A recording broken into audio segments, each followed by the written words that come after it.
Now, for the first time ever, Muslims have been invited to mark the holy month of Ramadan at a royal residence. Yeah, Windsor Castle opened its doors for more than 300 members of the public to pray and to break their fast. And our reporter Ahmad was there.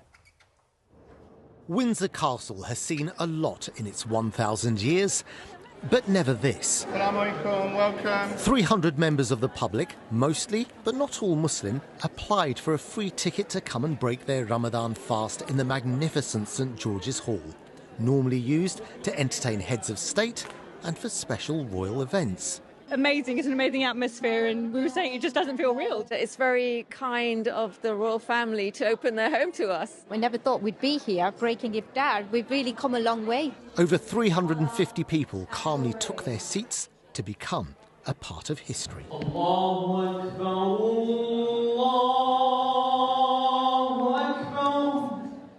The call to prayer echoed through St George's Hall and signified the time to break the fast. Dates were eaten before prayers were said, and then the meal. To get permission to hold an iftar in a serving, functional royal residence doesn't come easily. You can't book it, you can only ask. And even then, there are weeks and months of meetings and negotiations which have to take place. And even then, the final nod has to come from the king. It's a lot of hard work. I feel the King is an excellent ambassador for this cause, and he's committed to community cohesion, to welcoming community of communities, celebrating different faith groups, and also we're incredibly grateful for his support towards the British Muslim community.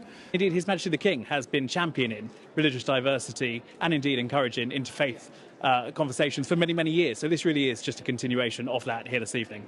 So he will be really happy to see this happening tonight. His Majesty the King is always kept up to speed with what we're up to and is a key supporter of it. So indeed, I'm sure he will. And for those who ate in His Majesty's Windsor home, it was a memory of a lifetime. I studied history at university, so to actually open my fast in Windsor Castle is not something I ever thought I would do. To mix my Muslim identity with that historical knowledge is a real privilege. I've never been to Windsor Castle before. So this is an awesome experience, first time to be here and to do it in an Islamic way. Amazing. Would you extend the same invitation to the king to come round to yours for dinner? Absolutely. You're more than Absolutely. welcome any day, any time. Yeah. We've got Ramadan for 30 days. You let me know when you're ready. Iftars open to everyone, regardless of faith and background, are taking place across England, Scotland, Wales and Northern Ireland for the entire month. Ahmad, BBC News, Windsor Castle.